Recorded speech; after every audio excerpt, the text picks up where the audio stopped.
Welcome to Soul Sparks with Saima. Today we are joined by an amazing guest, Baiba Wisse, a voice for those who feel the quiet ache of wanting more from life, the deadlines, deliverables, and drained evenings. And Baiba's journey from corporate exhaustion to a soul led path is a testament to what happens when we dare to trust our inner compass. And in this conversation, we'll explore what it truly means to awaken purpose, reclaim vitality, and craft a life that feels like an authentic extension of who we are. So, Baiba, welcome to the show. Thank you, Saima. It's so good to be here with everybody. Hello. You're warmly welcome. It's my pleasure to have you here, Baiba. So, Baiba, let's start with when did you first realize that the traditional version of success no longer felt like yours? It's a journey. From my experience, everything that I talk about and teach or mentor people on and share on my own podcast is coming from my own lived experience. And it is a process. It's not a one event that I can point to. I think we all imagine this one moment and then angels singing, and then you see everything clearly. It's much more of an alchemy, an ongoing process, and layers. So, and definitely started somewhere in the childhood or early on. Mm-hmm. I really appreciate, Baiba, how openly you shared that. And it's really clear that this realization wasn't about, I would say, that rejecting success altogether, but about recognizing that the version you were chasing didn't fully align with, who you were becoming. And there's something very honest in acknowledging that what once motivated you can stop feeling meaningful over time. That's really great. So, was there a, particular moment that pushed you to stop tolerating that disconnect? Yeah, it was a number of events and occurrences, and I think if you kind of have that, I've always had that feeling, and maybe the listener will be able to connect where you are building a life or building a part of your life, and it could be career, it could be another area of your life that others say, well, you have it good, right? From the outside, it looks like it's checking the boxes. It looks like, you are providing for yourself, for your family. You have a home. You can buy what you want. You have external things, right? That we many times think that we want. But then when we start having these external things, and it also could be a relationship, it could be a child, it could be marriage, it could be any number of things, but inside, I was feeling that there's something more, that life that I created, right, and that I was living in a way was a house of cards, that it wasn't fully of my own making in terms of like if somebody, and I think this is a beautiful question. I actually shared one of guests on my previous podcast share is like when you ask yourself, and if I was honest and asked myself, if tomorrow, right, I had enough provision. So in terms of money, right? Let's say you had 1 million, 5 million, 10 million, whatever is your number, right? In the bank, would I do, would I show up doing what I'm doing, how I'm doing it? Would I show up, let's say, for the example of work and do it tomorrow if I didn't have to? And if I was really honest with what was coming from my heart and soul, the answer was no, even though there were times that my mind would say, yeah, I would still do the thing because I really didn't know what else I would be doing. So that was one of the, moments or one of the realizations that I had inside of me, but that didn't mean that I quit that day, or it didn't mean that I quit. I still kept going, but I always was connected, kind of more on and off, with that feeling that there must be something more to this life. I don't know. Have you ever felt that? Can you relate to that? This would, I think, Baiba, this would really give space, surely, to highlight the emotional turning point for many listeners, who quietly feel the same but haven't named it yet. And that's really remarkable, Baiba, the way you explained it. Now, you talk a lot about feeling alive again. So, how do you personally define that sense of aliveness? Yeah. The sense of aliveness, well, first of all, I feel it in my body. Like, I feel it more than just words. I feel it in my own essence. And of course, words can be limiting to define it, but the words that I would use to describe it is the sense where you get up in the morning and you're looking forward to the day.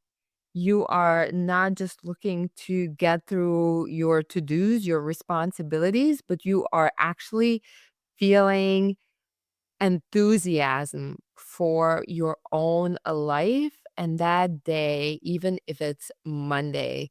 So, one of the things that I invite and want to invite more and more people to do is really create a life, an existence where you're looking forward to Mondays and not only Fridays or the weekends. And alive, I mean, it's exactly what it is. If you think about, so I come from Western Europe, obviously, right now I live in America.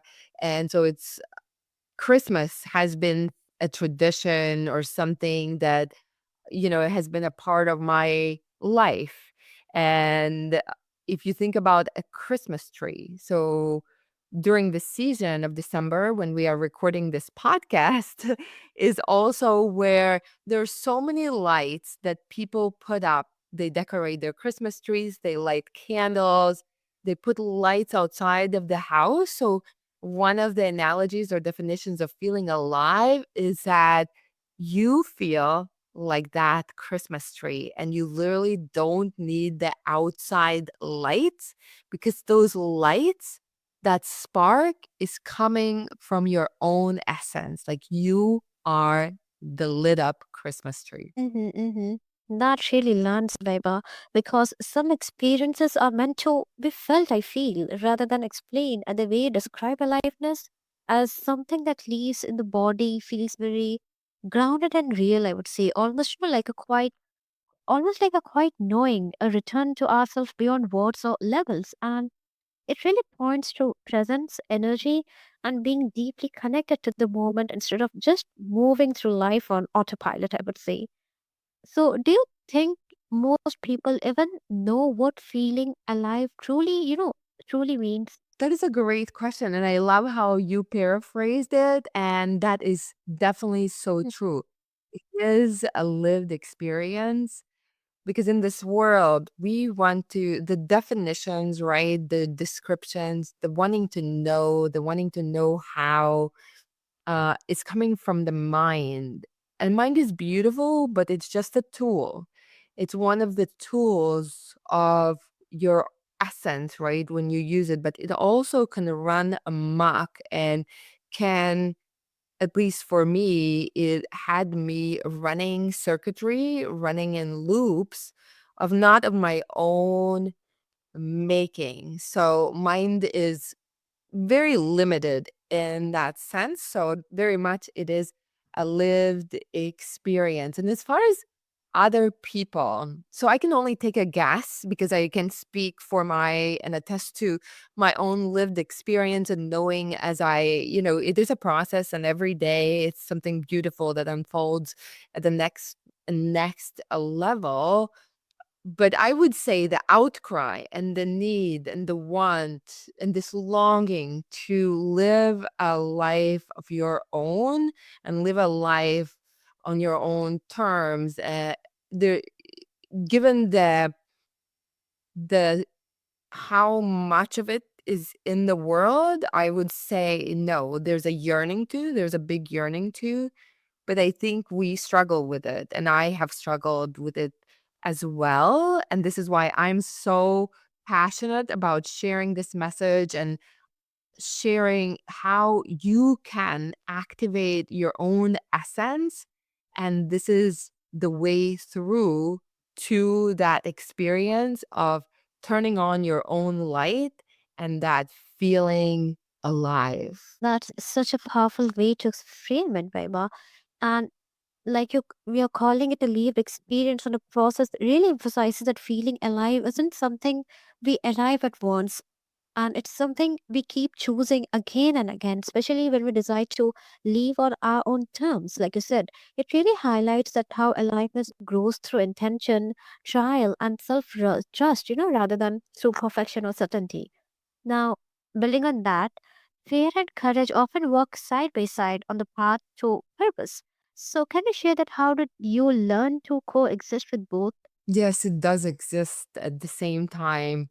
And it's kind of like if you think about living and walking your own path, like as like let's say a log of a tree, it's like both of them are on each end of the log that you walk or the path that you walk.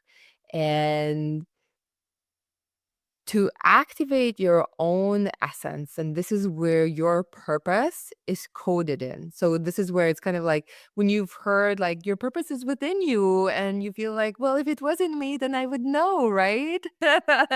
And it can be a beautiful idea and a frustrating idea at the same time, especially when you're just relying on your mind to figure it out.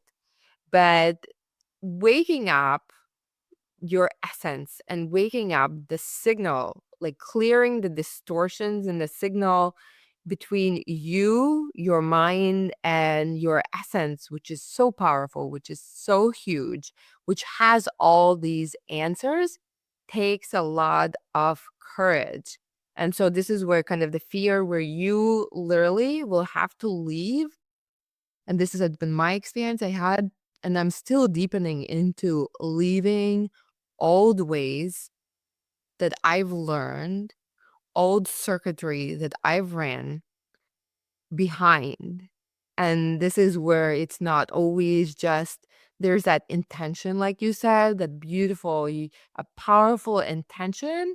And then you have to send out that signal, like be a beacon. And this is where the courage, the devotion, and a huge, like the strong fierceness comes in, even though a part of you will be scared because that's what you've known, right? That's what you've done for most likely 5, 10, 15. In my case, it was 30 years, it started really early on, running the track of my not of my own making, starting from childhood. That really comes through in what you're sharing, Biba, and like how fear didn't disappear for you, but became something you learned to walk alongside while courage kept nudging you forward. And I feel that it sounds like a constant inner dialogue, trusting yourself even when uncertainty was present and choosing growth over comfort. And in that journey, did you ever did fear ever disguise itself as practicality and try to pull you back into the familiar? Yes, that is a big, big part of running that track of out of your own making, because everybody will validate that for you too. And then you start telling yourself the same lies because it's just so familiar. This is what we are all taught, starting from school, from teachers, from parents, in your work, right? That is where the fear, so it takes so much courage to unplug from that conditioning. And it has a strong pull, like, compared to gravity, right? It's very hard, right? You like, gravity just kicks in. And so this is the same thing with you. If you have, depending on where you started veering off and stopped listening to your own essence, it could have happened in childhood, it could have happened in high school, right? Where you had a fanciful idea of, like, there was a lady I interviewed, and she looked like, as she was considering college classes, what to pick for a major for university. And she looked at interior design, and literally the hair on the back of her neck like stood up. There was like this moment of like angels singing, like ta-da, like in her essence, it was like a fully yes moment. And this is also goes back to you talking about it being a felt experience, an embodied experience. But then in a few minutes, her logical mind kicked in. Well, this is not practical, right? So, depending on where the conditioning started, where you started walking off of the path of your own beautiful and powerful essence, and you started living a life of what others told you, this is how you will make money, this is how you function in this world, this is what's practical. Uh, and many times, the more years you've spent in that practical, the harder it is to unplug from that model and come back, like you said, home to yourself. It sounds like a nice and easy kind of fanciful idea, but this is where it takes a lot of courage. Mm-hmm. That's really a powerful and self aware realization, Baiba. And I really like how you articulated it. Like being able to notice when practicality becomes a way of drifting away from our own essence shows that how deeply connected you are to yourself and your inner compass. And it really speaks to the integrity you bring to the way you live and choose. And from that place, you've spoken about creating work that expresses your essence. So, what does essence led work look like in practice? So, your essence obviously is expressed in all areas of your life. And when it comes to work, it feels like it will give you that enlivening feeling. And I would add it, it will feel there, you will have little moments of ecstasy. So there will be an embodied feeling that you will know. You know, the biggest regret of the dying is also of what if I had, had the courage to do what I wanted to do. So the feeling, once you start stepping more and more into it, is that you will know that you will not go to being 70 and 80 and look back and think, what if I had listened? What if I had tried? And on day-to-day basis, what will happen is this is what flow, right? When people describe flow, losing time, I mean, these are some of the practical aspects and experiences that you will have that you will really enjoy. It will be a pleasure to do what you are doing, and there will be this just unmistakable lived experience. And and in practice, it will come from the practical aspects, of what you are doing when you're doing your own life's work. Mm-hmm. The way you describe that, Meba, makes it feel very embodied and real, I would say, not abstract at all. And it sounds like essence led work isn't about forcing expression, but about allowing who we are to naturally come through what we create, like our values, our rhythm, and our truth.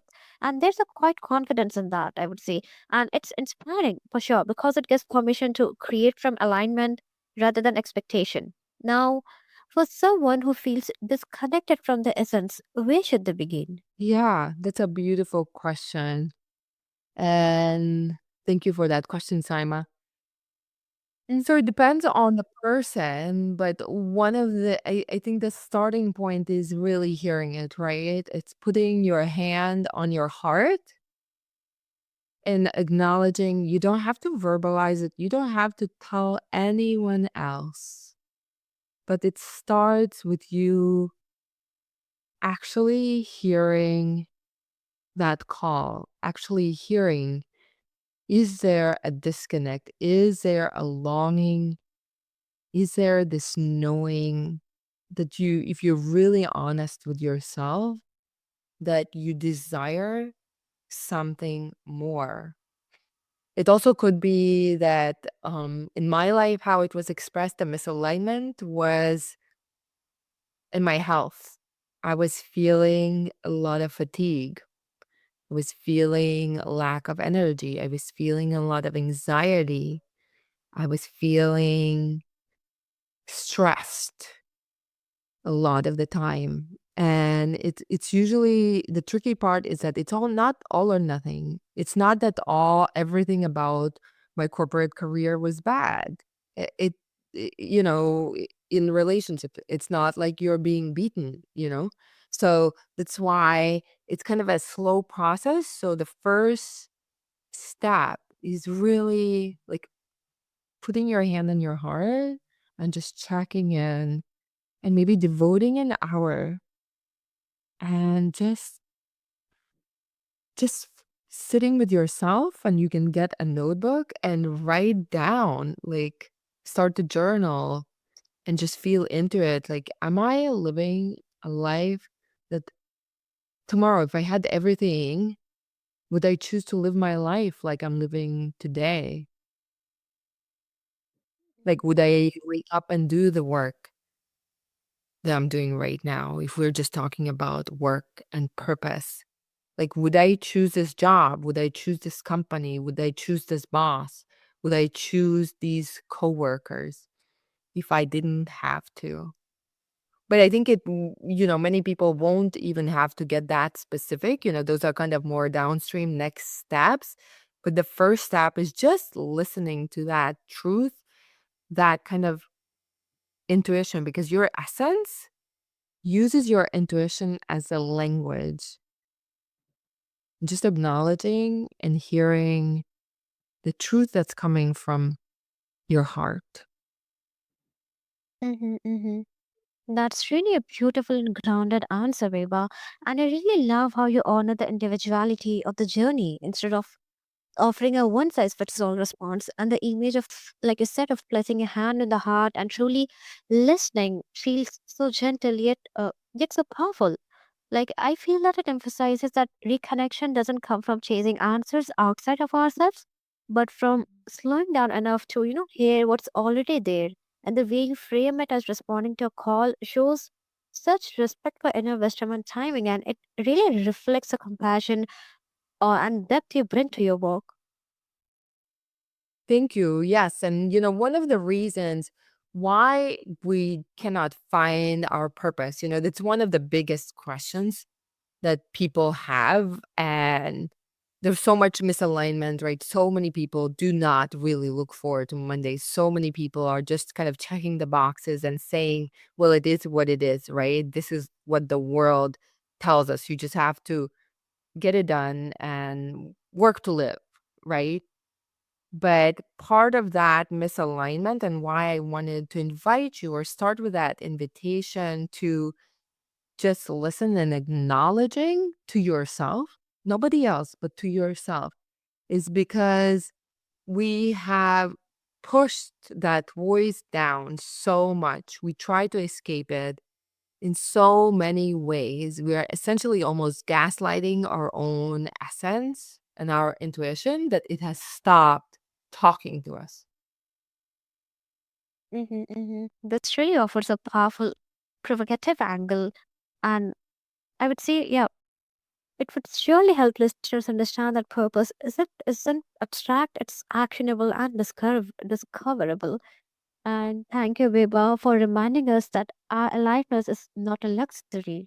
It's the very compass that guides us toward a life we don't have to escape from. And for everyone listening, let this be an invitation to acknowledge the quiet longing you have been ignoring and take one step, just one, toward what really sparks your spirit. And your soul already knows the way. You simply need to choose to follow it. And Baiba, you really showed up with heart.